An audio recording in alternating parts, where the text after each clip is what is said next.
Anaa fi nuyi. Ani eenyu, nuyi eenyu. Aniif nuyi walii deegaa dhugumatti nu wal beeka. Ani eenyu ta'uu kiyya gaafan baruun bara biyya. Ani nama tokko laalan danuu kan of bari dursee sanuu. Nuyi saba tokko gosaan danuu biyyattiidhaaf hidda sanuu. Nuyi eenyuuf nuyi sabni eenyuuf Oromoodha hundaan jabaa. Ani eenyuuf ani namni eenyuuf Taaddee Kootii guddaa jabaa. Yoonan jabaa si hin jedhu jiraan si leellisuu fedhu hamma kee laalee argeeni kaleessa kee borraageeni.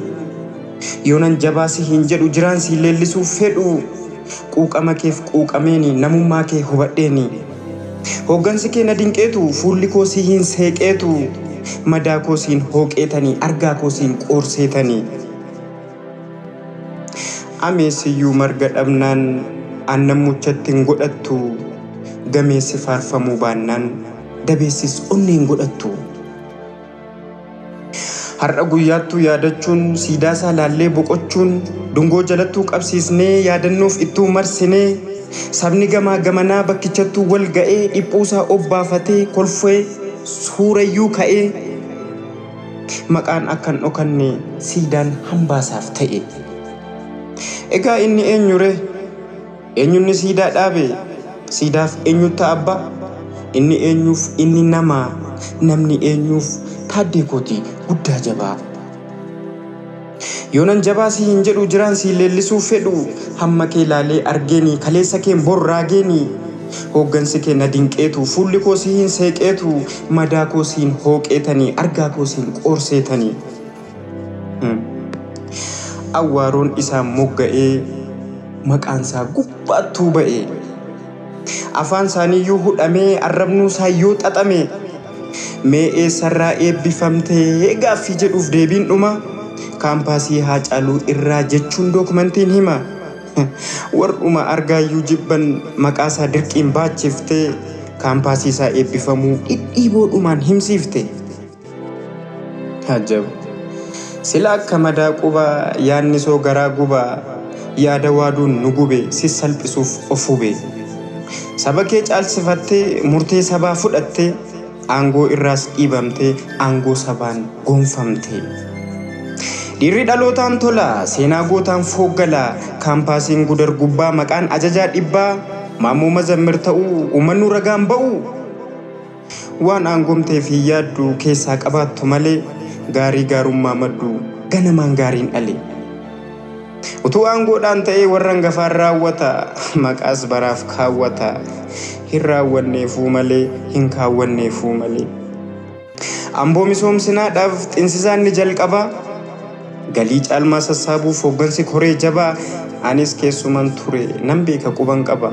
Akkamiin akka misoomtu hiyyummaarraa bilisoomtu hir'uun kan guutamuu fi michuun kan birmatuu fi qeerroof qarree miiromsee yaanni yaadaan qaari'ee guddummaa isaa dagatee jilbayyuu lafaan ga'ee nuuf jilbeenfataa ta'e. Egaa inni eenyure? Moggaasaan kaampaasichaa xinsisaan misoomichaa eenyu ta'atti abba?